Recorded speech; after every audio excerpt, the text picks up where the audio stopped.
It's 3rd of July, 1926, and here's aftermath of violent earthquake in East Indies Islands. This is all that remains of town of Padang in province of Panyang, Sumatra, where 300 persons are dead under wreckage and ruin of their fallen and flattened homes. Survivors are stunned by one of worst earth tremors in Quakeland.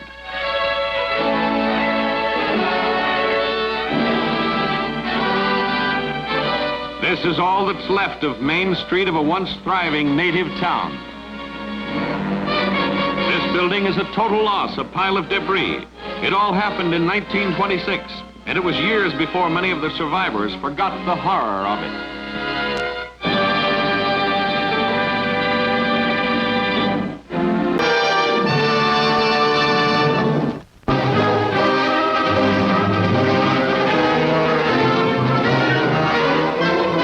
It's January 1926, and they're suffering in Europe once again. The whole continent now falls victim to onslaught of driving winds, heavy rains, and swollen rivers. Sign says bicycling forbidden on this flooded German street. And what rail travel there is moves dangerously through countless miles of inland surf. At Liège in Belgium, basements and lower floors of 9,000 homes are flooded. Disaster crews rescue many thousands. Food and clothing is brought to thousands more still living in floors above flood level. With millions homeless, scores of flood-struck people die. Even England feels fury of raging winds and roaring rivers as swollen Thames leaps its banks and buries countryside under seemingly endless sea of murky and muddy English water. Lashing gales make gigantic wind tunnel of British waterways. It's rough going on sea lanes, but rougher still for this liner dashed aground below white cliffs of Dover. In year of peace, Europe wages losing battle with the elements.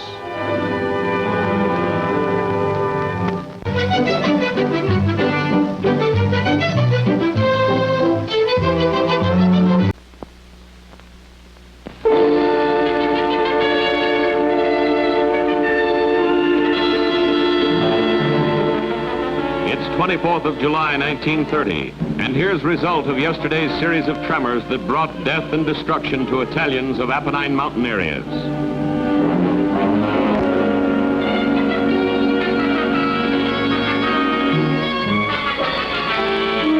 Eight provinces feel motion of the quake, and near center of disturbance, whole villages are destroyed.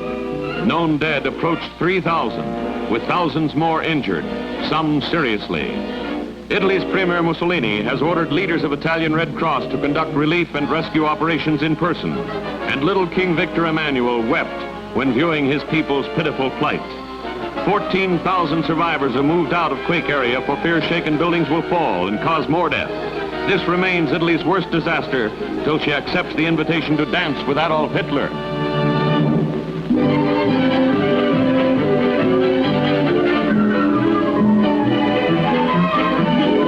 It's 9th of August, 1927, and here's Miss Gail Beverly's cockeyed characters.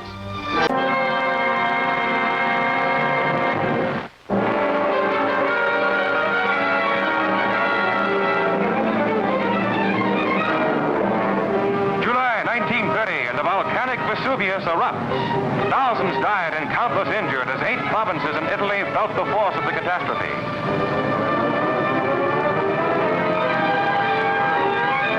The screen as molten death pours into the countryside. Located near Naples, Vesuvius erupted as early as 79 AD, with 7 more severe spasms to follow in the ensuing years. Relentless in its devastating course, lava sweeps buildings and whole towns from its path. Watch this. Seeping slowly, the boiling mass approaches with the inevitability of a predetermined doom. With only the slightest warning of the eruption, thousands are left homeless, with only the barest of personal possessions. Wreckage is everywhere. Nature's searing surge made pitiful man's efforts to build himself a barrier.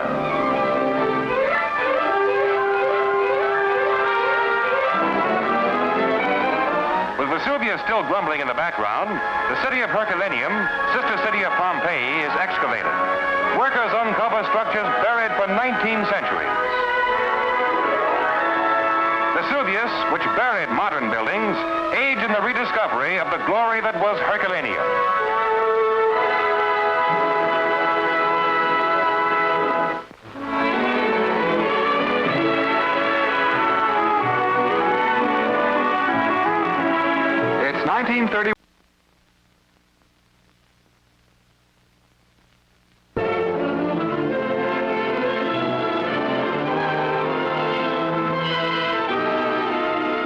It's September 6, 1930, and this is what's left of Santo Domingo, densely populated capital of this tropical island republic.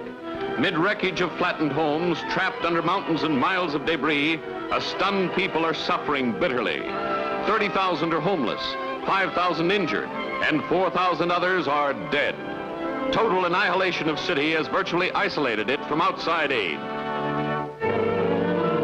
Hundreds of survivors lack proper shelter and clothing. Thousands are on threshold of starvation. But search goes on for countless missing persons, and help is on the way.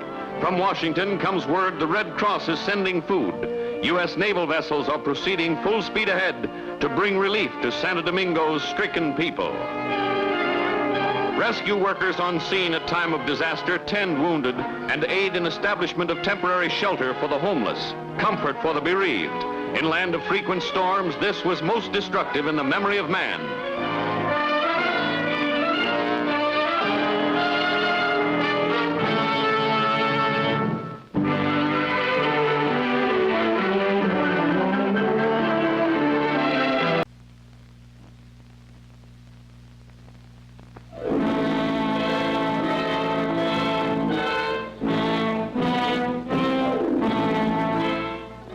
Worst disaster in New Zealand history occurs in 1931, as every building in the city of Napier lies in ruins after an earthquake. Pictures made shortly after the quake show the severity of the blow. 300 died and roads split like this as a result of the debacle. Graphic view of the cracks which opened when nature beckoned and man-made highways failed to answer the challenge.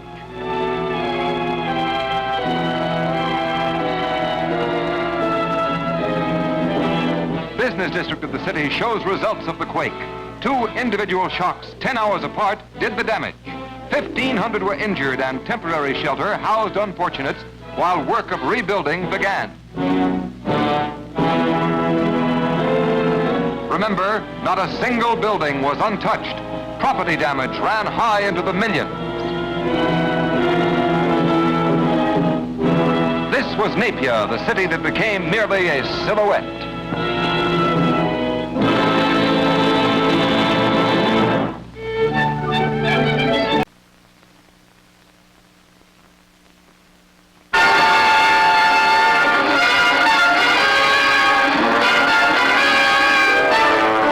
Actual scenes of the 1931 earthquake in Nicaragua. Initial tremor was followed by fires that destroyed the city of Managua. Complete devastation was the result, despite efforts by Nicaraguans to combat the flames. You are flying over the ravaged country. Only a few of Nicaragua's proud buildings remain upright, despite the fact that the earthquake itself lasted but 6 seconds. Civilian workers begin their gruesome task of digging for bodies in the wreckage. Almost 2,000 perished in the disaster, with damage of $50 million. Lone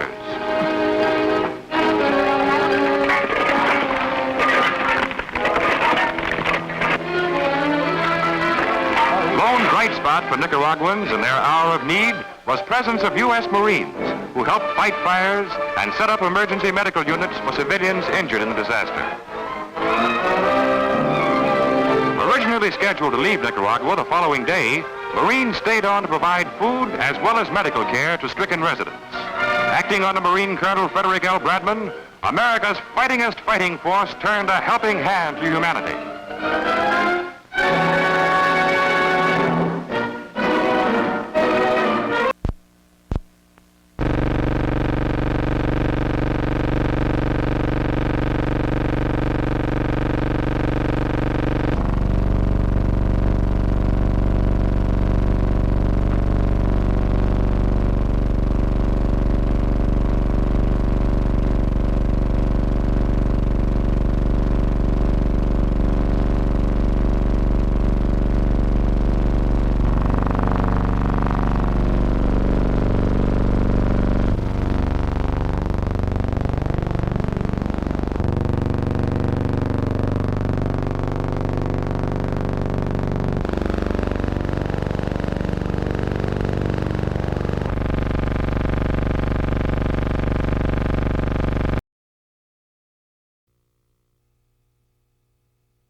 It's April 7th, 1937, and wind-fanned flames lick through bamboo walls and thatched roofs of hundreds of Manila homes.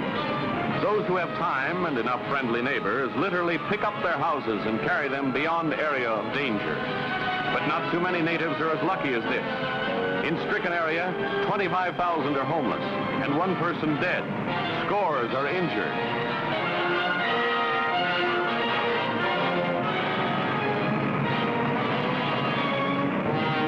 Equipment is inadequate, but a lot this rooster cares.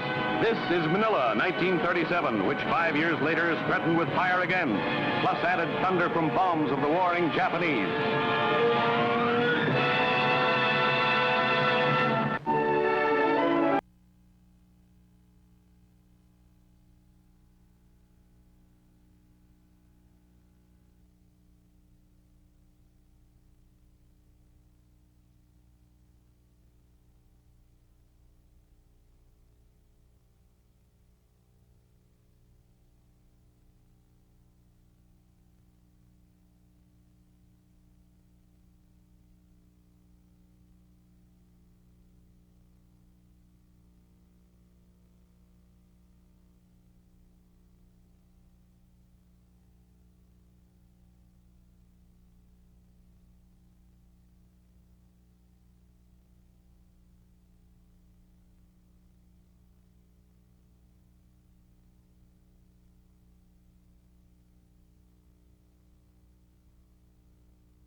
grim monument to fire.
Cusco, Peru, capital of the ancient Incas, lies in ruins following an earthquake which rocked the 2-mile-high city in the Andes.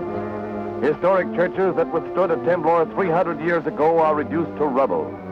Ruins of this city of 45,000 yielded the bodies of 83 who perished under collapsing buildings. Stunned survivors mutely await help amidst the debris as the digging out job goes forward.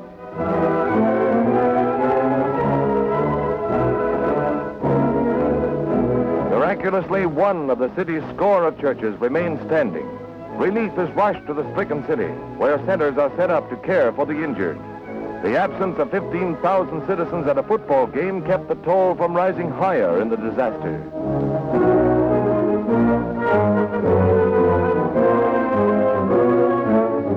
Although grievously hit, descendants of the Incas go bravely about bringing order out of chaos.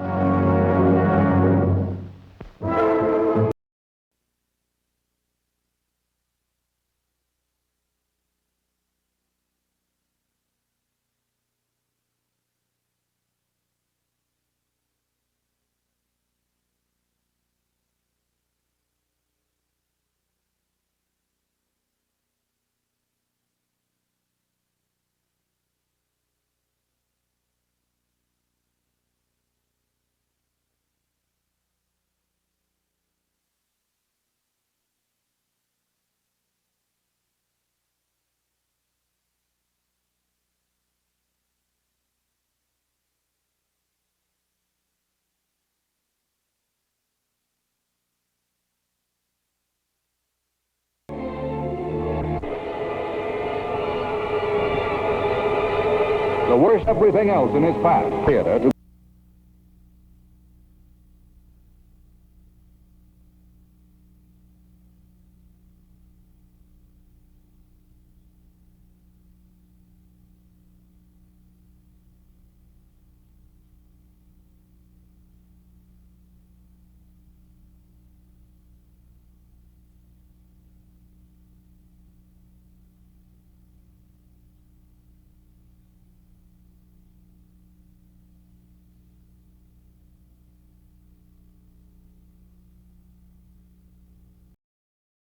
in deterring aggression.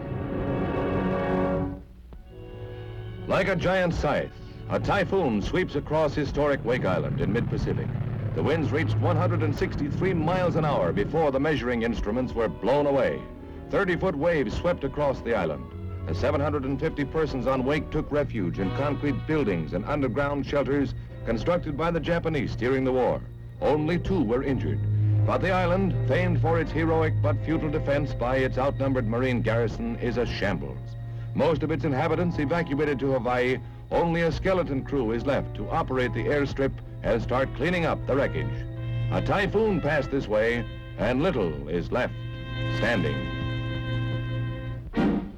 Some countries of the Iron Curtain bloc face each other before the Parliament of Nations, and calm reason prevails.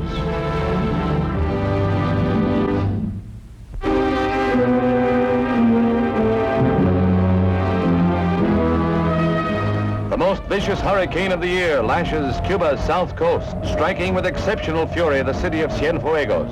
Winds reaching a velocity of 175 miles an hour bend trees double and leave in their path debris and destruction.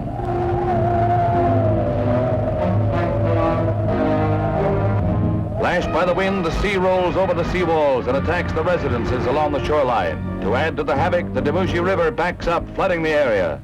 Radio towers are snapped like straws, and buildings are twisted on their foundations. Property damage is estimated at $3 million. But the main blow falls on the sugar cane crop, main source of Cuba's livelihood, and damage is still unestimated. However, it is so great that a state of national emergency has been proclaimed.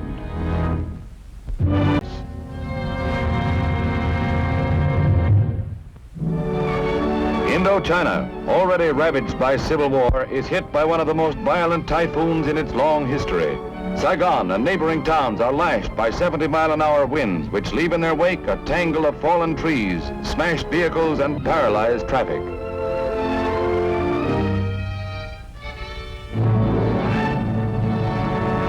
In addition to the property loss, which is counted in the millions of francs, the city is cut in two by wind-driven floods, which hamper evacuation of the injured.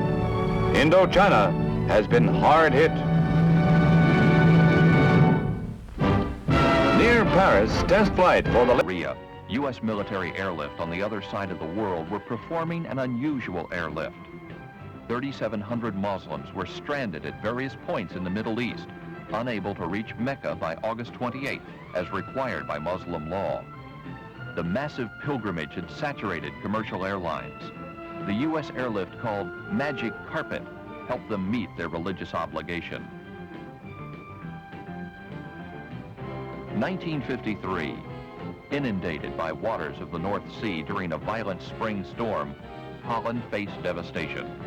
Helicopters evacuated people, and transports flew in relief supplies to the flood victims for distribution by the Red Cross. Also in 1953, another unusual airlift came into operation. Kinderlift meant a 5-week summer vacation for the needy children of Berlin who were unable to leave the communist-encircled city. American transports carried the children from Tempelhof Airport to camps and private homes in West Germany. Begun in 1953, Operation Kinderlift continued each summer for 5 years and airlifted almost 10,000 needy children.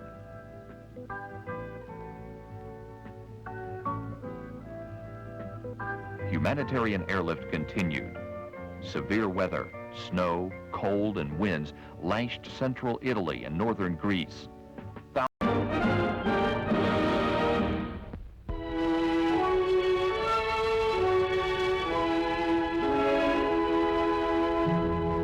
The fabled Ionian Isles of Greece, whose history and mythology form one of the cornerstones of modern civilization, are visited with the greatest catastrophe in their present-day history. A series of earthquakes coming at intervals for almost 4 days reduces town after town to masses of rubble, leaving a stunned populace to grope through the ruins for belongings and bodies. The nightmare saw thousands of houses tumble and whole towns engulfed by landslides from the nearby mountains. Thousands were struck down by debris, even as they fled in panic from the unending destruction. They fled, but on every hand there was disaster, as walls crumbled and wrecked communications isolated the islands. Even as these pictures were made, new temblors enveloped the island in a pall of dust and smoke. As wounded are removed from the wreckage, emergency hospital and relief stations are manned by the Greeks with the assistance and medical facilities of the United States Mediterranean Fleet. Children suffered tragically. The old stare vacantly as crews begin the grim task of burying the dead, of which there are an estimated 1,000, a figure which may mount much higher as the thousands of acres of rubble are finally uncovered. In the scenes of devastation, there are thousands injured and 120,000 homeless.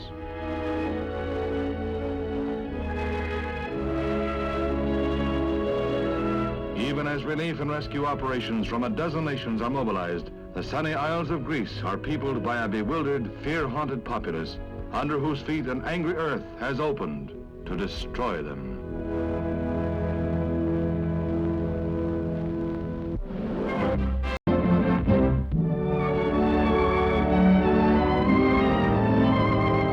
The worst fire in Korea's history raises virtually half of Busan, the southern port city, which was the principal supply point for the Allies and their last bastion during the early disastrous days of the war.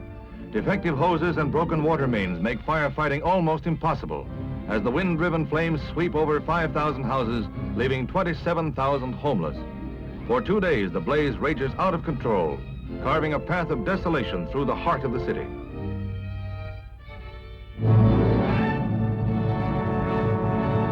Stunned residents sit among the ruins of their homes, mutely awaiting relief from the disaster. A relief which has been promised by General Maxwell D. Taylor, who mobilizes Army resources for a stricken people. The steamer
tinderbox.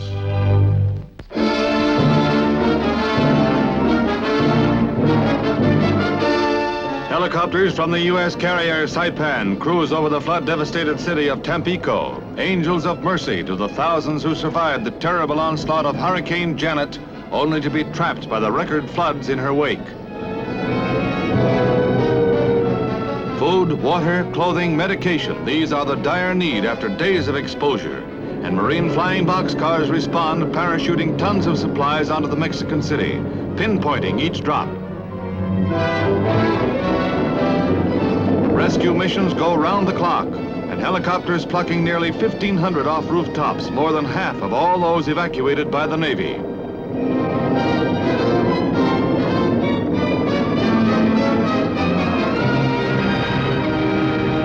The ordeal of the Gulf Coast port continues for days, with hunger, exhaustion, and disease adding to the original tragic death toll of over 600.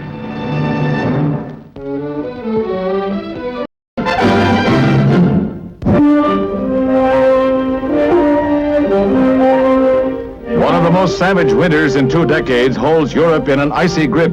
In capital after capital, the mercury dips to record lows. In Holland's harbors, ice-covered ships are literally frozen to their docks. Fire in sub-freezing temperatures becomes a terrifying sight, as firemen must battle 2 foes at once. Water freezes almost as soon as it leaves the hoses, and the firefighters themselves are ice-coated. River traffic comes to a standstill throughout Europe, where in some cases temperatures have plummeted to 50 below, as icy blasts from the Russian steppes move west to the English Channel. Already 175 are known to have perished, as roads are turned into a glare of ice, a winter that the nations of Europe will not soon forget.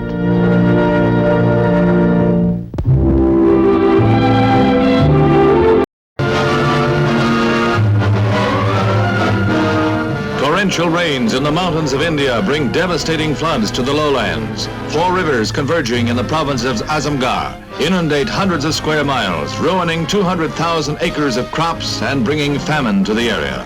Refugees from 15,000 wrecked homes flock to feeding centers to be identified and interrogated as to the extent of their disaster.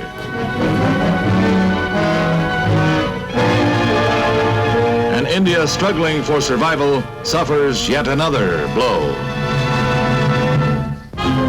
Here in County Wexford in Ireland, Central and southern Formosa reel under the terrible impact of the island's worst floods in over a century. The rising waters have destroyed or badly damaged 41,000 buildings. 650 are dead, nearly as many more still missing. Thousands are injured, and 250,000 left homeless. In the wake of the disruption of communications and transportation and the destruction of sanitary facilities, epidemic and famine are looming threats. Even as first aid and relief supplies begin to arrive and construction crews begin to clear the debris, heavy rains threaten to aggravate the disaster. To a people inured to hardship and privation comes catastrophe staggering in scope, almost beyond comprehension in its tragic impact.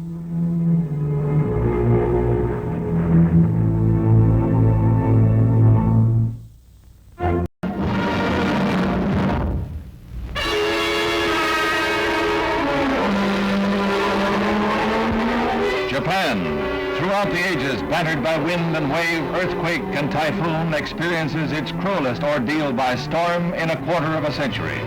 This is the aftermath of Typhoon Vera, which raged in from the sea to lash the island empire with winds of up to 135 miles an hour.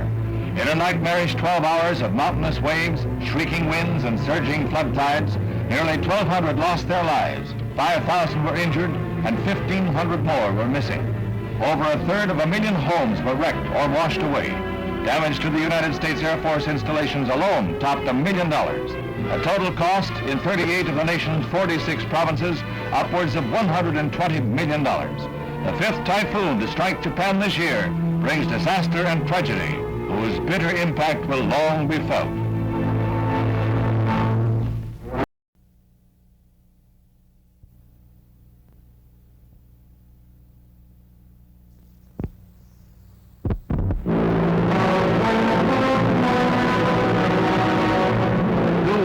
Coast states in central Mexico are hit by hurricane and floods in what may be the worst storm disaster in the nation's history. On the coast, vessels were swamped and sunk.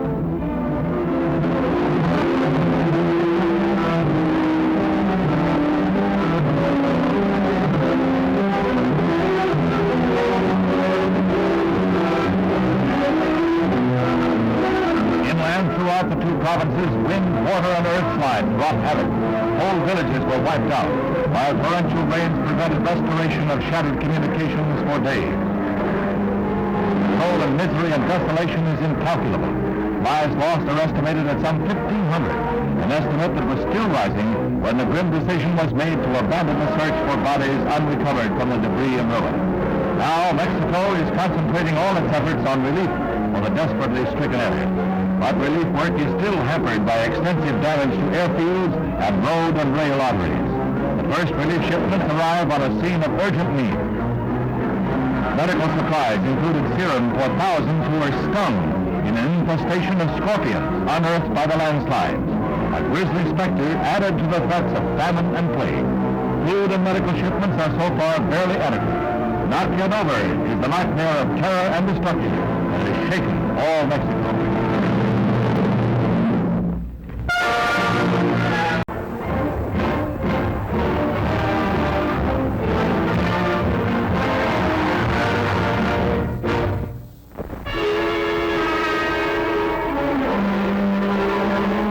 Montesay Dam, widely remarked as the world's thinnest when it was built, stands shattered by the swollen Revon River near Cannes.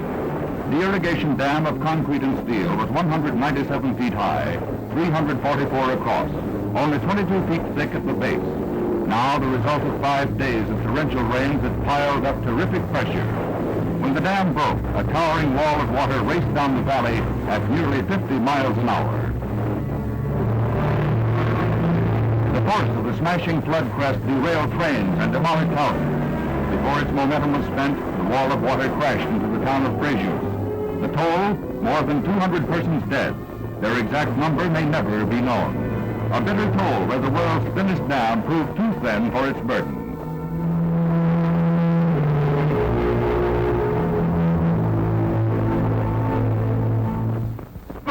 On humanity, this time the ravages of the sea. The violent winds of a storm which struck the North Sea breached the sea wall and dikes of the Netherlands, tearing out gaps thousands of feet wide. Holland faced a national disaster as the gale-driven flood swirled over hundreds of square miles, inhabited by nearly 1 million people. American and Allied forces in Europe prepared immediately to rush construction and relief supplies to the stricken area. While the most urgent requirement, evacuation of people from the dangerous flood areas, was begun by U.S. Air Force and Army helicopters, warm and serviceable clothing was packed for delivery to the thousands of homeless. In the larger land areas, transports landed and unloaded their cargo. In addition to food, medicine, and clothing, generators, high-capacity water pumps, and sandbags for the emergency repair of the breaches in the dike system were delivered. Emergency Red Cross centers distributed clothing and supplies to those flood victims who had been rescued from the ravaged lowlands. The death toll climbed toward 2,000, property damage into unestimated figures. Special reconnaissance flights hauled life rafts to maroon flood victims and dropped them for use in the restoration of the dikes. Other transports took off with bundles of food, hay and fodder, blankets, emergency rations, and hand tools.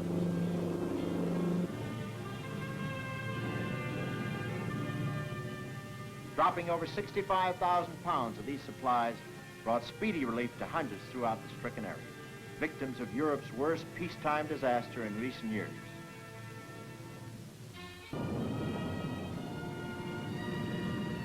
Although plagued with the weather problems of the midwinter, transportation continued on schedule and without incident. This, then, was the Hungarian airlift.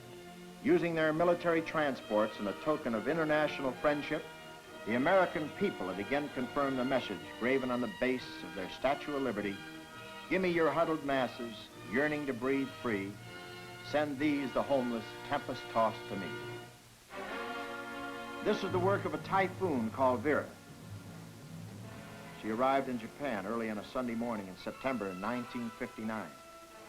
She smashed her way across the island of Honshu, falling with full force on the town of Nagoya.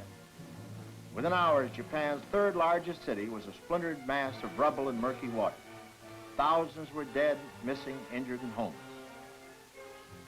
Responding immediately to a call for aid, military transports of the United States began flying in hundreds of blankets, food packages, and emergency supplies.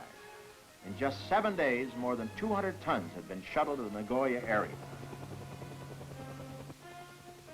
In the outlying, isolated areas, inaccessible by other means, Navy, Marine, and Air Force helicopters performed the vital missions of rescue and the distribution of supplies. As shattered communication lines were pieced back together, it was learned that the typhoon had cut a vicious swath across the island. No misery and death had been lessened by the efforts of United States military personnel and equipment. Only time could erase the memory of catastrophe brought to Japan by her grim visitor. 1960 was a leap year. The extra day, February 29th, served as a marker for another disaster which struck on the other side of the globe. Here is Agadir, Morocco, crushed by earthquake and tidal wave as it faced the early mornings of the 1st of March. Answering the news of this calamity, American military transports arrived on the scene with emergency equipment, medical supplies, and aeromedical technicians. The transports also brought Special Air Force work crews armed with picks, shovels, and wrecking bars to help clear the debris and remove the dead and injured. Devastation was practically unaccountable, and the death toll reached 12,000. Emergency shelters, cots, and bedding were flown in to provide for the injured and homeless. Patients needing hospital attention were airlifted to Rabat, Casablanca, and other sections of Morocco. By March 4th, evacuation of the injured was completed. To assist further in relieving the buried city, a battalion of U.S. Army engineers with earth-moving equipment flown into Agadir.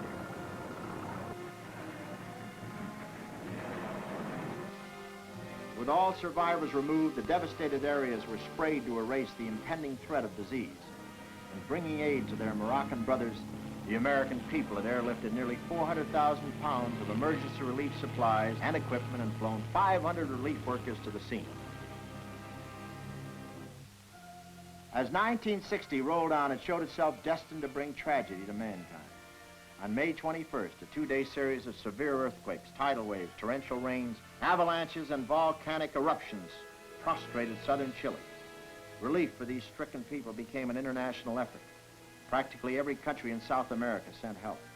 The Royal Canadian Air Force flew in 5 planes loaded with emergency supplies. And the people of the United States assigned their military forces to another vital peacetime mission. Santiago, 4,500 air miles in the United States, was the base for initial downloading. From here, supplies were transshipped by smaller aircraft, helicopter, and surface vehicles. It was a 24-hour schedule for American and Chilean Air Force personnel. At night, they worked by automobile and truck headlights to speedily unload the huge cargo planes. The food, medicine, supplies, and medical personnel were urgently needed. 2 fully equipped Army field hospitals were soon erected. These units, each with a 400-bed capacity, were but a part of the airlifted cargo. Posted notices informed the people of the medical assistance available and of their need for inoculation against the possible spread of disease.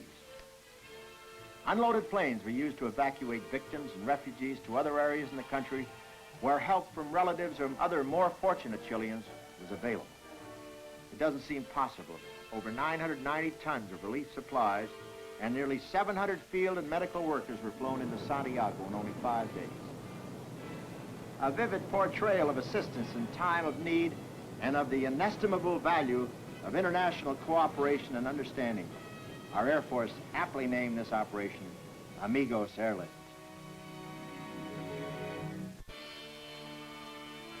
Within 5 days, the eruptions that had crumbled southern Chile hurled the forces of a tidal wave against the shores of Hawaii. Hardest hit was Hilo, some 200 miles from Honolulu. The gigantic waves all but demolished the entire town.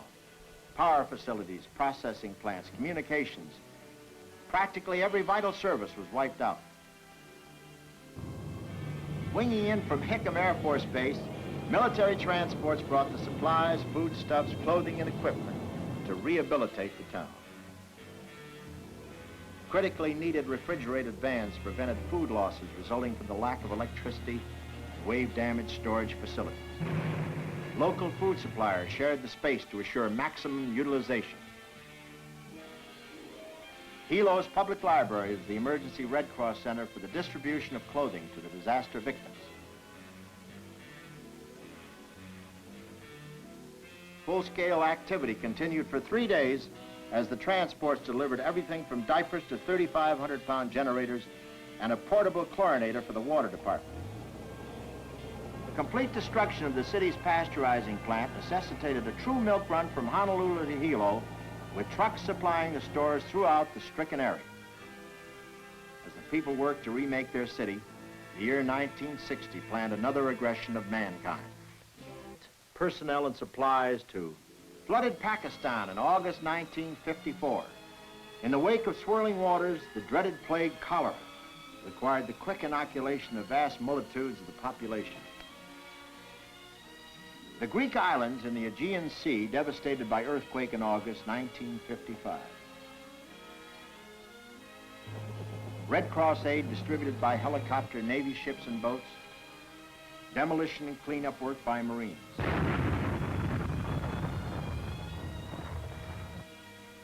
Tampico, Mexico, October 1955. Awash with the murky waters of uncontrolled flood.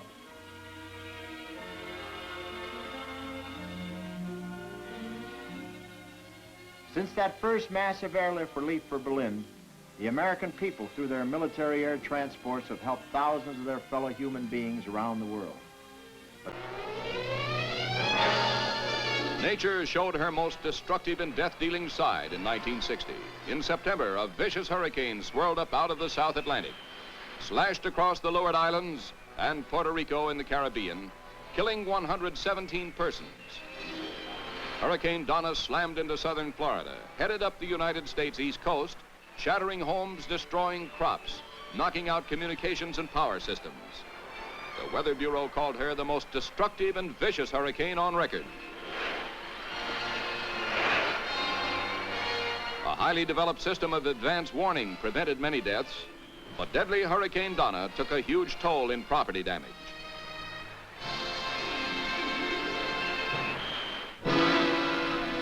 This is the Moroccan city of Agadir and the popular resort hotel Seada as they looked before nature struck a disastrous blow in March. 2 earthquakes, 1 hour apart, suddenly reduced the Mediterranean port to rubble. The midnight quakes almost totally destroyed the Muslim quarter of the city of 45,000, crumbled 70% of the newer section. The search for bodies or survivors lasted a week. They found 4,000 dead. Thousands more were never found. Nature devastated Chile with even worse earthquakes. In May, a week-long series of quakes wiped out entire villages and towns, demolished thousands of homes, buried communities under landslides. They left 5,000 dead, 2 million homeless. The quakes also created a powerful and far-reaching movement of the ocean, sent towering tidal waves racing across the Pacific from Alaska to Japan. From Hawaii to Australia, they moved, causing death and destruction wherever they hit. The onrushing swells first created low tides at the coastline, then sudden mountainous seas. Here's how Hawaii looked after the water onslaught killed 30 persons, swept away ships, homes, trees.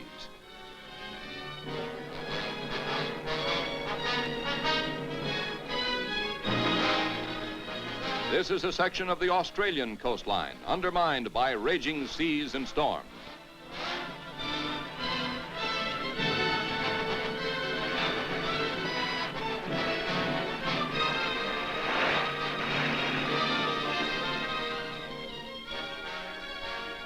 The tidal waves vented their worst fury on Japan, battered the coast, damaged or washed away 5,000 homes, and flooded some 40,000. Killed nearly 200 persons. Nature on the rampage in 1960.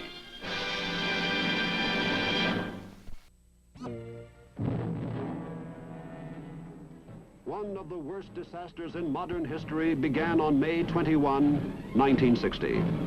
A series of severe earthquakes shook Chile, with its southern part hardest hit. The most devastating quake on May 22 released energy equal to 1,200 atomic bombs of the World War II type.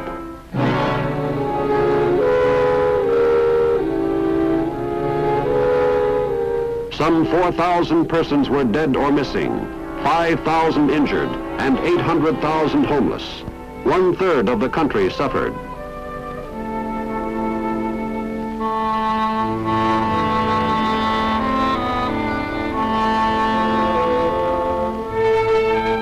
On May 24, 1960, our government received Chile's request for assistance, specifying the most needed items: field hospitals, tents, blankets, water purification equipment, and medical supplies.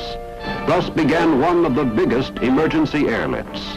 2 strategic Army Corps field hospitals, each a 400-bed unit, were flown by 34 cargo aircraft.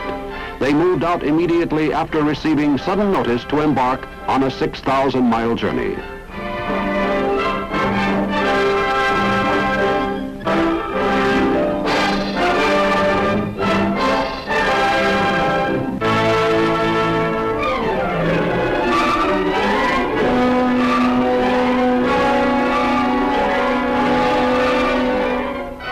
Posted to the disaster scene, in addition to field hospitals, were medical maintenance teams, water purification units, field laundries, and Signal Corps communications technicians. In 72 hours, the operation was completed by the 1607th and 62nd Troop Carrier Wings of the United States Air Force.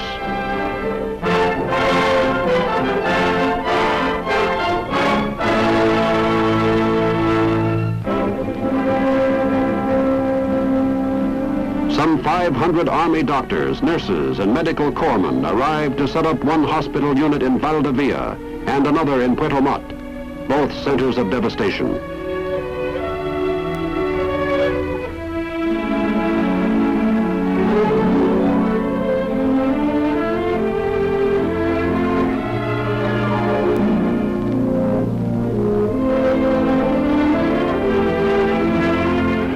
Purified water became the elixir of life.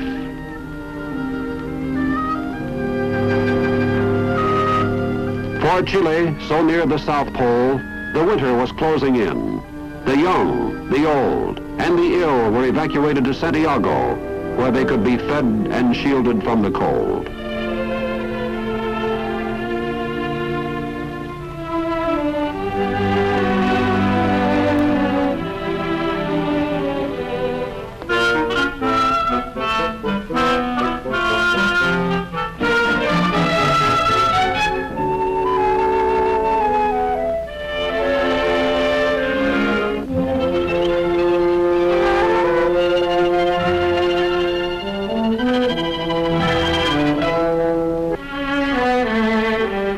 While this emergency relief operation was in progress, the tidal waves generated by the Chilean earthquakes swept the far-flung shores all the way across the Pacific.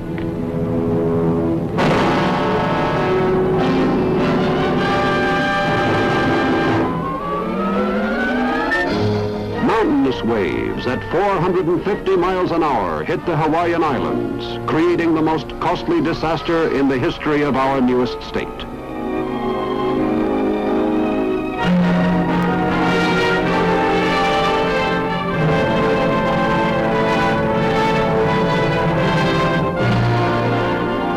The Army National Guard on Hilo mobilized at once to help the police maintain order. After Hawaii was declared a major disaster area on May 25, federal assistance was made available along with Red Cross relief and rehabilitation efforts.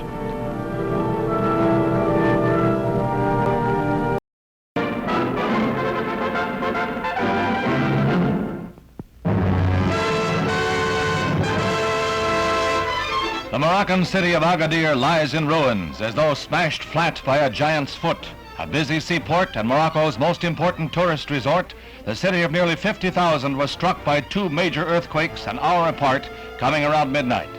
After the temblors, a tidal wave thundered in from the sea. 80% of Agadir was demolished. Tens of thousands were left homeless or buried in the rubble.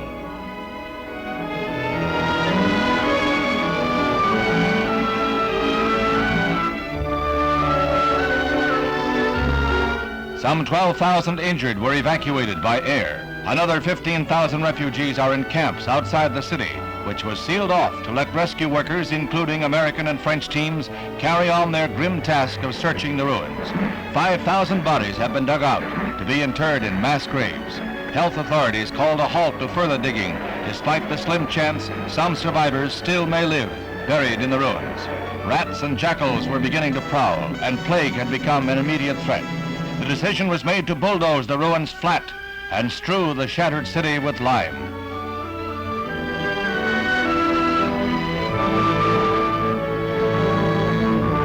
The final death toll will never be known. Estimates are that 5,000 bodies remain under the bitter scar that marks the site of Agadir, where a city was destroyed, and perhaps as many as 12,000 killed in one night of terror when the earth shook.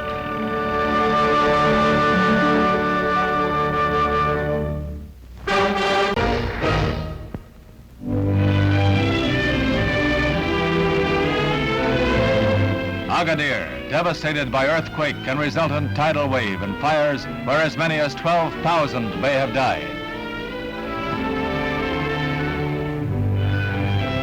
King Mohammed of Morocco arrives at the almost completely demolished Atlantic resort city, while continued mild tremors cause fresh alarm.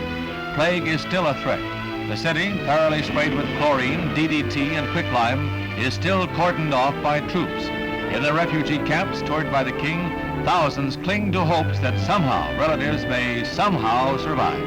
A week and a half after the quake, 13 weak and dazed survivors had emerged from the ruins.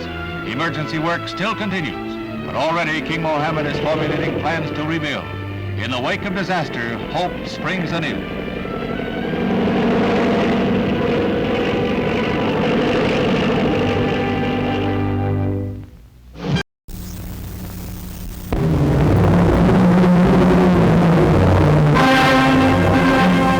Earthquakes spread over 2 days left 16 Italians dead and injured more than 200. The tremors originated in the Apennine mountain range that runs the length of Italy, and most of the disturbances were centered in the area about 40 miles east of Naples. Few people died in the earthquake shocks themselves. Most deaths were caused by heart attacks, accidents in the rubble, and panic.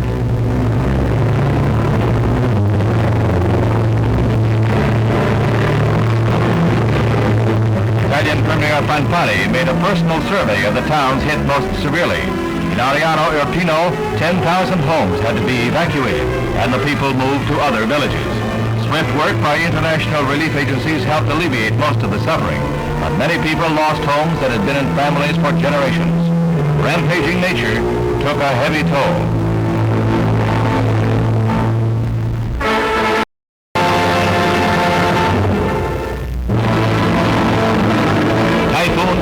Lashes across the island of Formosa, bringing death and destruction to this bastion of nationalist China. The main force of the storm passed 30 miles south of Taipei, but 30,000 of the city's residents were forced to flee their homes to higher ground. There was ample warning that Amy was roaring in across the Pacific, and less than half a dozen deaths have been reported. However, damage was heavy, as winds hit 140 miles per hour.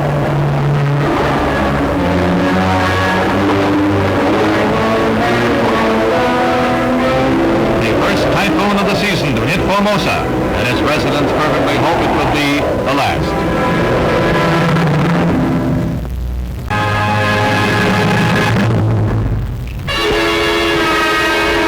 The aftermath of one of the worst disasters in modern times.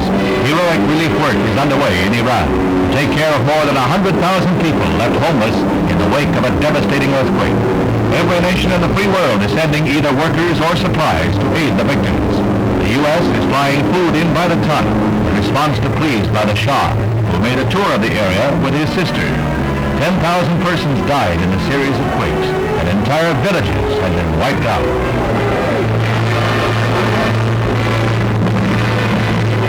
The faithful call on Allah in their grief. Not even this cataclysm of nature dims their faith. Recovery will be slow, but they have faith in God and their fellow man. Under arrest and held in high bail on charges of inciting insurrection. He was flown to a federal prison hospital as relative calm settled on the town in the greatest crisis the South has faced since the Civil War.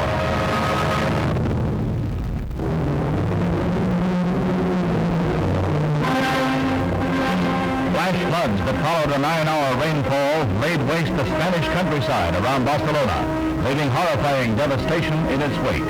While 500 bodies have been recovered, hundreds of others are still missing in what is called the worst natural disaster ever to hit Spain. More than 1,500 homes were swept away, and early estimates of the damage are as high as $30 million. The fertile farm district on the Mediterranean coast had been plagued by drought, with the farmers praying for rain. Rain that finally came in such torrents that it wiped out what crops the drought had left.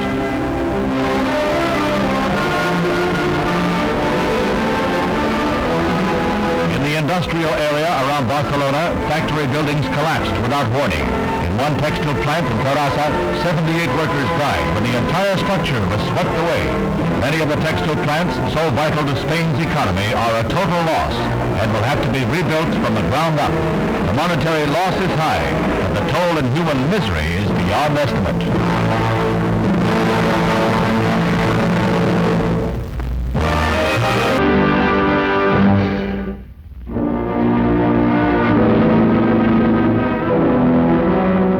For 2 miles months, East Pakistan has been reeling from blow after blow dealt by nature's cataclysmic forces.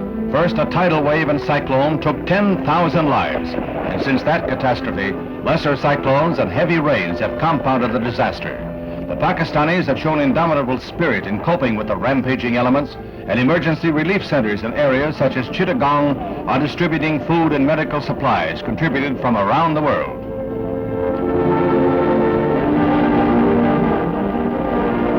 Across the Indian border, Bombay has been hard hit by the seasonal monsoon. Many sections of the city are badly flooded, and rail lines to other major cities have been cut. This is the railroad to Ahmedabad, a twisted mass of rails and ties. Heavy machinery is lacking, but there's plenty of manpower to get the roadbed repaired and the trains moving once again.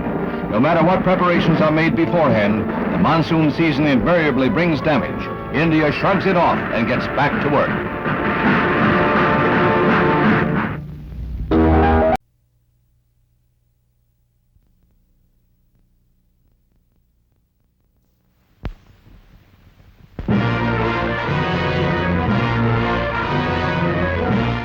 Business-like vacation to Yugoslavia, Chairman Khrushchev tours the earthquake-devastated area of Skopje. Accompanied by President Tito, the Russian leader seems aghast at the shambles of the once proud city. Over and over he was heard to murmur in Russian, "Strasno, Strasno, dreadful, dreadful."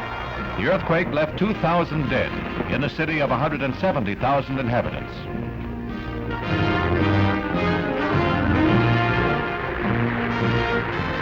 The people had expected that Khrushchev would announce a Soviet grant to help in rebuilding Skopje, but he made no such commitments before leaving for a stay on the Adriatic coast. He toured one of the 16 tent cities that are housing more than 80,000 homeless. His reception was warm, but hardly as enthusiastic as some receptions for lesser Soviet luminaries. They seemed to treat Khrushchev in a faintly patronizing manner.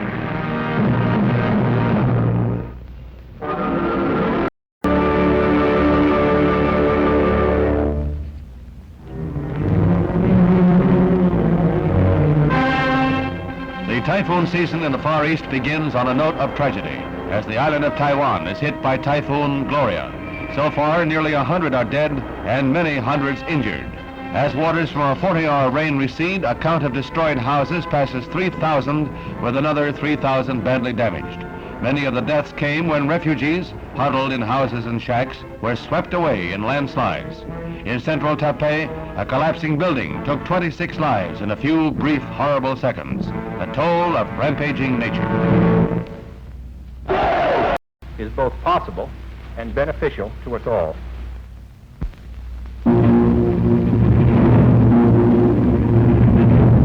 These first pictures showing the devastation of Hurricane Flora on the island of Haiti were made from a helicopter as it was buffeted by the tail end of the storm.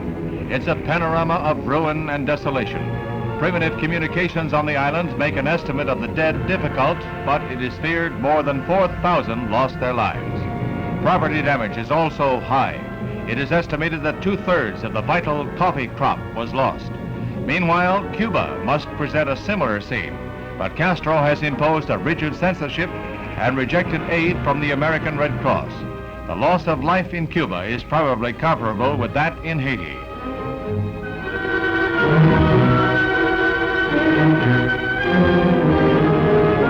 The storm crossed and recrossed the island, wreaking havoc for 4 terror-filled days.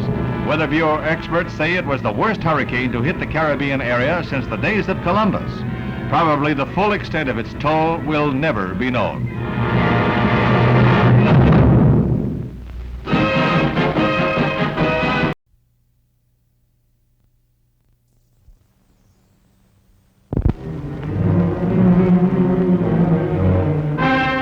One of the most horrifying disasters in Italian history, a flood that roared down from the Vaillant Dam and decimated a valley. Best estimates put the toll at 1,800 dead and thousands of others injured. So devastating was the wall of water that roared down the valley of the River Piave that entire villages were wiped from the map as if they never existed.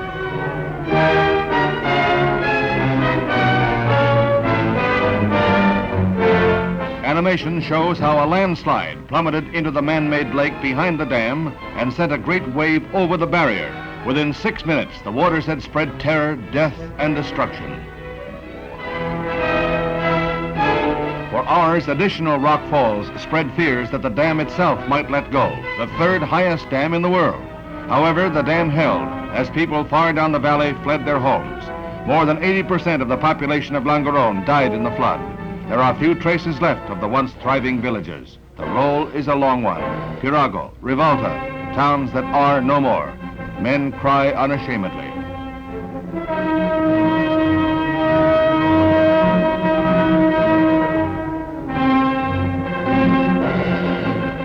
"10,000 Italian troops are rushed to the scene to assist in rescue operations. But, as one doctor said, it is a work of pity more than assistance.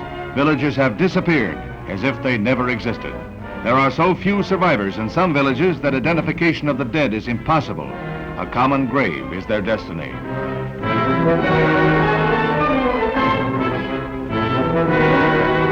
There were miracles in this arena of death. Some survivors were found alive after being buried as long as 60 hours. The United States rushed aid to the stricken area. Helicopters and bulldozers, portable hospitals and food, anything that could relieve the misery and suffering was put at the disposal of the Italian government.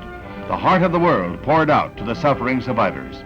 1963 has been the year of natural calamities. Cyclones, hurricanes, eruptions, and earthquakes have taken a toll of nearly 30,000 lives in a period of less than a year.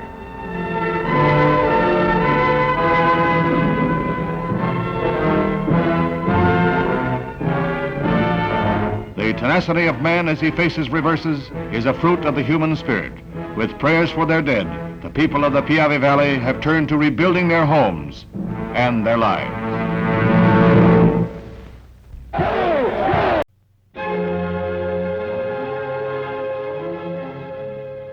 The worst earthquake in 23 years rocks a wide area of eastern Turkey, killing more than 3,000 people. Towns and villages in 19 provinces are almost totally destroyed as rescue workers search the ruins for the dead and injured. These scenes by official cameramen of the Turkish government reveal the incredible destruction caused by the quake. Hardest hit are these remote, primitive mountain villages.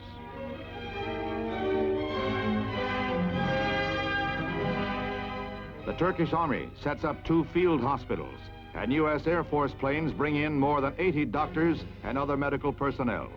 The Red Crescent is the Turkish branch of the Red Cross. The death toll would have been higher had not most of these rural people been working in the fields when the quake struck.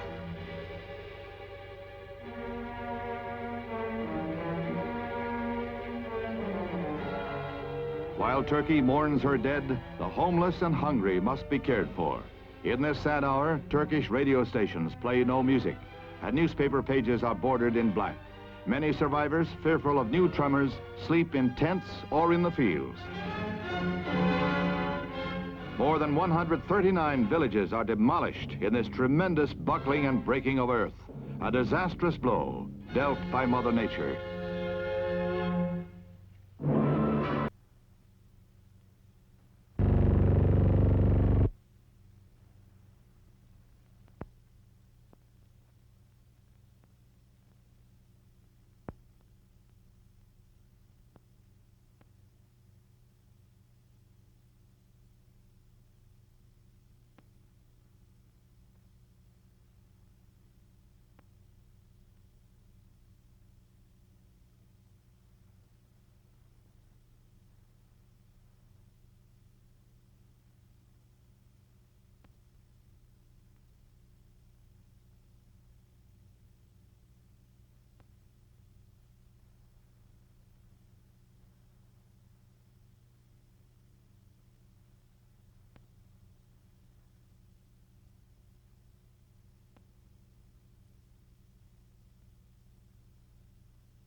Mexico, land of sun, song, tacos, and enchiladas, becomes a victim of the worst snowfall in its history. 34 persons die in the snow and cold. Transportation and communication are both drastically affected. Hundreds of vacationing tourists are left stranded. For the kids, it's a holiday. They call the snow funny white stuff and acted like kids anywhere. Throughout Italy, extreme weather conditions rocked the nation with blizzards and freezing temperatures. They follow in the wake of recent floods, which brought death and destruction. Many mountain communities were isolated by deep snow drifts. Freezing temperatures were recorded as far south as Naples, an area which is famous for blue skies and bright sun. The cold wave also hit Spain, covering Madrid with its first blanket of white this season. Like any big city, traffic is affected, and both motorists and pedestrians share the inconvenience of this unexpected and unusual Madrid weather. The cleanup is quick and easy, while some of the city's landmarks, like the statue of Don Quixote, take on a rare white trimming. Old Man Winter, a widely traveled fellow.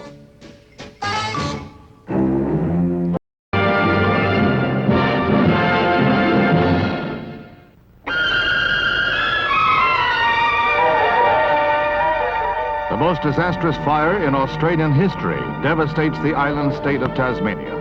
At least 55 persons are killed and thousands left homeless.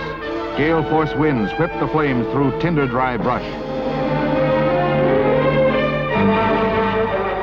The suburbs of Hobart, the island's capital city, were especially hard hit, with 12 small towns virtually wiped out. 3 vital industries were reduced to blackened ruins. The fires continued to burn for days after they were brought under control. More than 1,000 homes were destroyed. An estimated total damage was set at $500 million.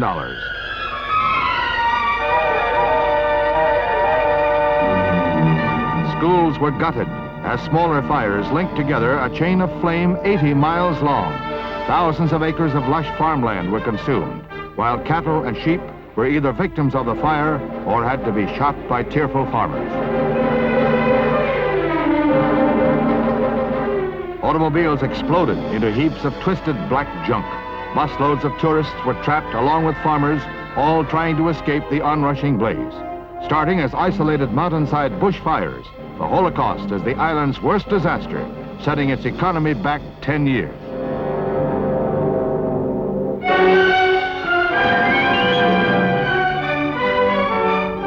The worst earthquake in half a century strikes Colombia. In heavily populated Bogota, thousands of homes were destroyed and skyscrapers were shaken violently for a full 2 minutes. More than 100 persons were killed and 500 seriously injured in cities and outlying provinces.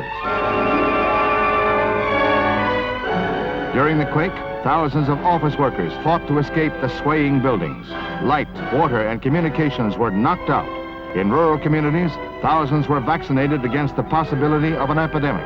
Damage is in the millions as Bogota picks up the pieces.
Bray received a long jail term. The year saw a number of harrowing disasters. In Brussels, fire in a crowded department store took 300 lives.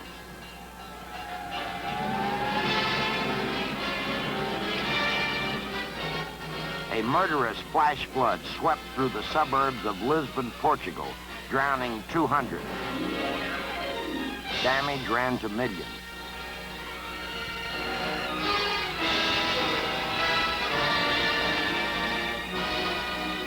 In Colombia, flour accidentally contaminated with insecticide killed 70. Remorse overwhelmed the baker whose breakfast loaves carried the poison. 60 of the dead were children.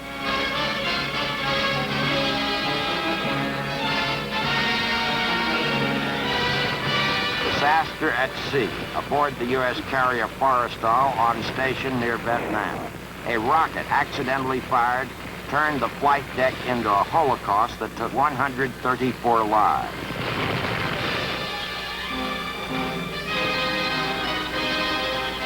On Seven Stones Reef near the... Tropical Queensland in northern Australia, where torrential rains brought widespread floods. Powerboats, amphibious ducks, and helicopters were used to evacuate more than 4,000 persons. In 3 days, up to 50 inches of rain fell, isolating towns, ruining farms, and drowning cattle. An overwhelming catastrophe.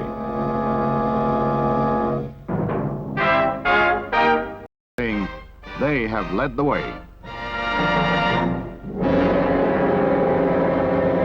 A brief but violent tornado leaves destruction, death, and injury in its wake in northern Belgium. 1 person died, nearly 100 were injured in this village of Oostmalle near Antwerp. Winds were clocked at 125 miles an hour.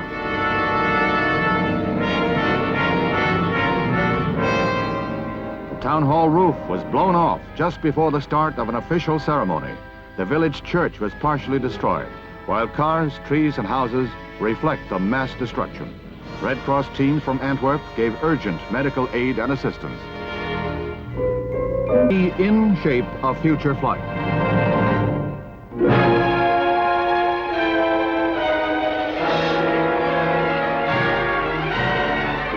Typhoon Billy, bringing the most torrential rains in 3 decades, cascades a foot of water onto the city of Kobe and the nearby cities of Hiroshima and Nagasaki, claiming 200 lives, with hundreds more reported missing.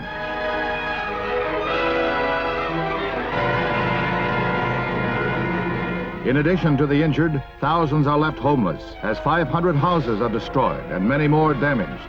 Evacuees are transported to emergency quarters hastily set up by the authorities. Daybreak reveals the devastation. Traffic paralyzed, roads inundated to 3 feet in some areas.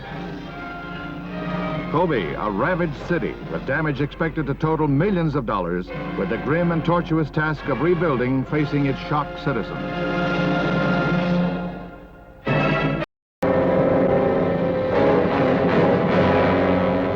The city of Caracas digs out after 3 earthquakes ripped through the capital. At least 47 known dead and more than 1,500 injured. The nighttime tremors left a crazy quilt pattern of destruction and death in their wake. Parked cars were smashed by tons of debris. Many city residents quickly evacuated threatened apartment buildings. 3 days of official mourning are declared as rescue workers continue to sift through the wreckage, searching for victims. Catastrophe in Caracas.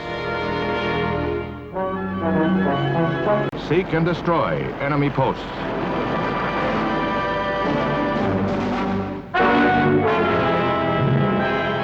Severe flooding hits low-lying areas of Karachi, Pakistan, killing at least 18 people. Many more are reported missing after 16 inches of rainfall in one 24-hour period. Road, air, and rail traffic were paralyzed. Residential districts were evacuated and some 25,000 persons were homeless. Office buildings and stores were turned into temporary housing quarters. Future outlook, more rain and further flooding.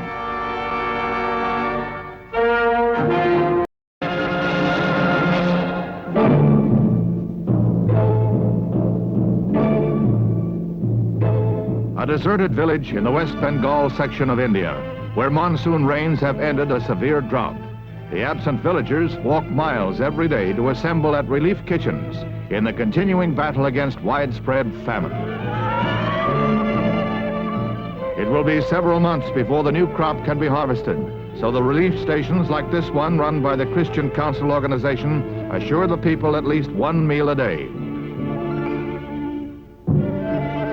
An estimated 20,000 persons are affected by the famine here, where malnutrition is a constant problem, with no doctors or medical supplies available. The never-ending effort to maintain life and health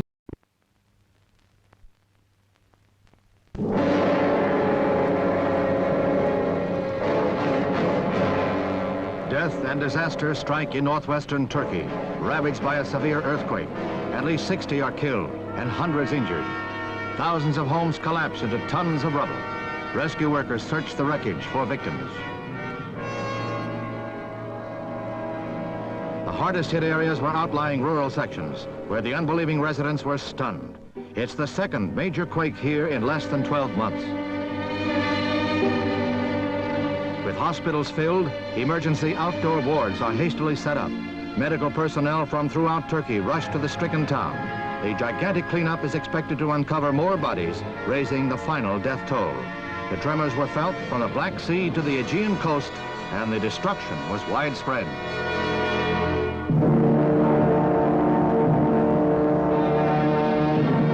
Severe flooding in the West Bengal district of India follows several days of constant monsoon rains.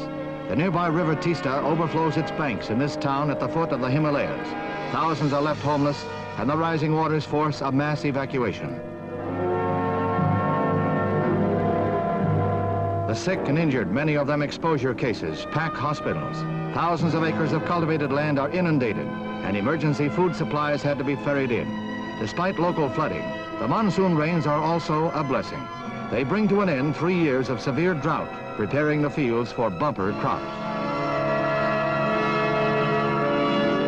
The harshness of nature in a country still struggling to solve two major problems, agricultural methods and population explosion.